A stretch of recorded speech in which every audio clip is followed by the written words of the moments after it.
swala msingi ni lini sasa mabasi haya yanaweza kuwa yamefika kwenye barabara hii. Muda wowote kuanzia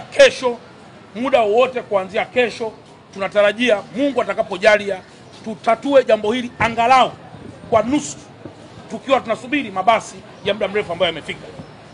Swali jingine, je, kwa nini labda mabasi yasije kwa haraka haraka? Ndugu zangu, mabasi ya mwendokasi yanazalishwa kwa order. Lazima yawe na specifications ya mita 18, si mita ngapi. Kwa hiyo lazima upeleke specification kwenye kiwanda ili aweze kuzalishwa kwa mahitaji ya barabara hiyo. Hiyo ndio jambo la msingi ambalo nimeona ni muhimu niwaeleze ndugu zangu waandishi wa habari. Sasa nitoe rai kwa wananchi wetu. Kwanza tunaendelea kuwaomba msamaha mkubwa sana na kuwataka radhi, kwa sababu tunajua hamna serikali ambayo ina nia ovu na nia mbaya ya kuwataka wananchi wao wahangaike. Yote hii, je, mnafahamu kwamba Mheshimiwa Rais wa Jamhuri ya Muungano wa Tanzania ndiye ameleta mfumo maalum wa kuhakikisha kwamba huduma hizi zinatolewa kwa ushirikiano mkubwa kati ya private sector na government sector. Kwa sababu tukiwa sisi tu kama serikali, kuna baadhi ya vitu pia tunaweza tusiwe perfect, na tukiwa wenzetu tu wa private sector kuna baadhi ya vitu pia wanaweza siwe perfect. Na ndio maana sasa huduma hizi zitatolewa kwa ubia, ili sasa tusile hasara wala tusiingize tena kwenye mabasi mabovu, na imewekwa sheria maalum mabasi yakae muda gani na muda gani mabasi yaweze kuongezeka. Kwa hiyo ndugu zangu waandishi wa habari, nimeona niwaeleze haya, na kwamba Watanzania wa Dar es Salaam waendelee kuvumilia kidogo. Tumeona baadhi ya clip wanasema hatuitaki CCM, hatutaki mama. Mimi naomba niwaeleze ukweli kwamba hizi ni hasira za muda mfupi, na mara serikali itakapokuwa imeingiza mabasi haya, naamini kabisa, kwa sababu leo serikali hata tusema hatuitaki CCM, sawa, CCM usipoitaka maana yake ni kwamba ndio mbadala wa mabasi? Hapana. Lazima tutatue mambo haya kwa kutumia kauli moja, kwa kutumia ushirikiano, kwa kujua kwamba hatuna nchi nyingine.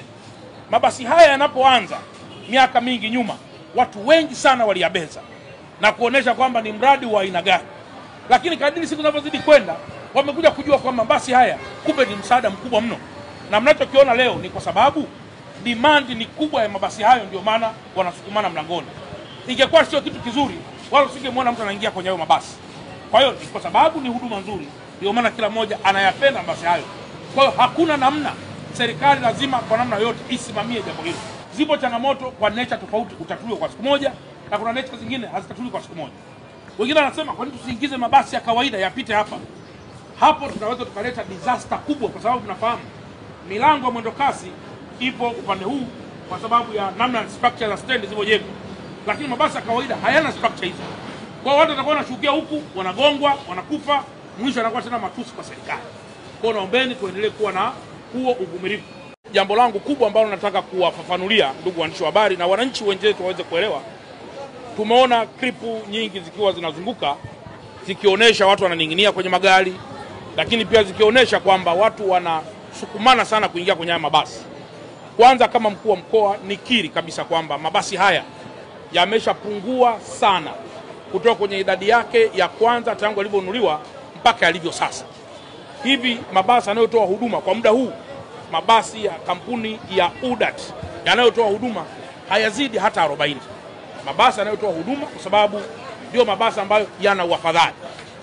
Kitu ambacho kimefanyika, Mheshimiwa Rais wa Jamhuri ya Muungano wa Tanzania ameagiza haraka sana, kama ambavyo niliwapeni taarifa siku ya kwanza, kwamba kila barabara apatikane mtu wa huduma mmoja, ili kuwe kuna ushindani wa utoaji wa huduma katika barabara hizi, barabara Moro Road, barabara Kilwa Road, barabara ya Mwalimu Nyerere ile kwenda airport, pamoja na barabara zingine ambazo ziko mbioni kukamilika. Barabara hii tunayoizungumzia leo ya Morogoro Road hii, amepatikana mtu wa huduma mmoja nje na UDAT. Maana yake ni kwamba kwa muda huu, muda sio mrefu, mabasi yataingia, mabasi ambayo yatakuwa ni kampuni tofauti na UDAT. Na kwa nini yamefanyika namna hiyo? Imefanyika namna hiyo ili apatikane mtu mwingine mwenye nguvu, mwenye uwezo wa kiteknolojia wa kuweza kuingiza mabasi haya. Mwanzoni kama mnakumbuka vizuri, UDAT, serikali na hisa kwenye UDAT. Hata tukaona hapana, ni vizuri mabasi haya sasa yakaendeshwa na kampuni binafsi ambao watakuwa na uwezo mkubwa wa kusimamia masuala yote yanayohusu upakiaji wa abiria. Lakini barabara ya Kilwa Road, ndugu zangu waandishi wa habari, na yenyewe tulisema ifikapo tarehe 15 mwezi wa 8 kutakuwa tayari kuna mabasi mapya yanayoingia kutoka nchini China. Ninayo furaha pia kuambia kwamba kweli ilipofika tarehe 15 magari yote yalikuwa yako kwenye bandari ya Dar es Salaam. Baada ya hapo ilikuwa ni kuanza kushughulika na masuala mengineyo ikiwemo mambo ya import duty, mambo ya VAT, ili tuweze kuyatoa kwa release order moja ya mabasi yaweze kufanya kazi. Mabasi ya kampuni ya Moffat kwa njia ya Kilwa Road yaliyokwisha fika mpaka sasa yako 151 na mara ya kwanza tarehe 15 yaliingia mabasi 99. Hivi ninavyozungumza tumeyatoa yote bandarini, yako kwenye yadi ya pale Mbagara ili kuyapata vibali vyote maalum na yaweze kuingia barabarani. Ninayo furaha pia kuambia kwamba Mungu akijalia, kwa namna ambavyo Mheshimiwa Waziri Mkuu amepata pia maelekezo kutoka kwa mamlaka na kutusimamia sisi, wiki hii mpaka wiki ijayo mabasi ya kampuni ya Moffat yatakuwa tayari yamekwishaingia barabarani kwa ajili ya kufanya kazi kwa ile njia Mbagara.